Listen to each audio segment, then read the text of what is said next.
তারাপীঠে ভয়ঙ্কর অগ্নিকাণ্ড। থানা সংলগ্ন একটি বেসরকারি হোটেলে ভয়াবহ অগ্নিকাণ্ডে অন্তত 5 থেকে 6 জন পুণ্যার্থীর মর্মান্তিক মৃত্যু। আহত হয়েছেন আরও একাধিক ব্যক্তি। তারা সকলেই মন্দিরে পুজো দিয়ে ওই হোটেলে ছিলেন। জানা যাচ্ছে আনুমানিক ভোর 4:30 নাগাদ এসির এনসিপিতে শর্ট সার্কিটের ফলে এই অগ্নিকাণ্ড ঘটে। সঙ্গে সঙ্গে হোটেলের লাইন বন্ধ করার চেষ্টা করা হয় এবং ফায়ার অ্যালার্ম বাজিয়ে আবাসিকদের সতর্ক করা হয়। তবে বৈদ্যুতিক তারে আগুন লেগে যাওয়ার পর তীব্র ধোঁয়া উপরের দিকে উঠতে শুরু করলে অনেকের শ্বাসকষ্ট হতে শুরু করে। ঘটনার পরপরই আশপাশের হোটেলের কর্মী ও স্থানীয় বাসিন্দারা আগুন নেভানোর কাজে হাত লাগান। খবর পেয়ে দমকল বাহিনী এসে দ্রুত আগুন নিয়ন্ত্রণে আনে। আগুনে ঝলসে যাওয়া এবং অসুস্থদের দ্রুত রামপুরহাট মেডিকেল কলেজ ও হাসপাতালে পাঠানো হয়েছে। হোটেলে রাত কাটানো এক ব্যক্তি জানান, ভোর রাতে হঠাৎ চিৎকার চেঁচামেচি শুনে ঘুম ভেঙে দেখেন পুরো হোটেল ধোঁয়ায় অন্ধকার হয়ে গেছে।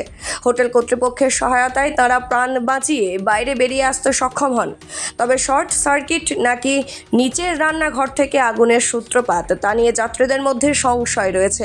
না, আমরা তো সেফ, পুরো ফ্যামিলি সেফ আছে, কিন্তু এখন নিচে কি হয়েছে সেটা তো আমরা বলতে পারবো না। আমরা দোতলায় ছিলাম। কি থেকে আগুন লাগায় এমনি কিছু কি জানি? এরা তো বলছে শর্ট সার্কিটে হতে পারে, সামনে কিচেন আছে, কিচেনের থেকে হতে পারে। কোথা থেকে আসা হয়েছে আপনার? আমাদের আলিপুর আর দিনহাটা। কবে এসেছেন? কাল রাত্রে। কালকে রাত্রে। হ্যাঁ, কাল রাত্রে।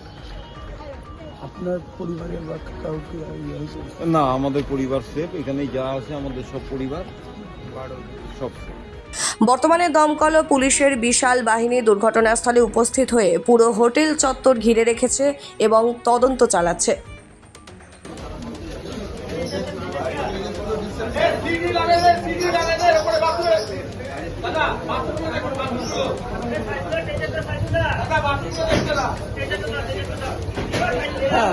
হ্যাঁ,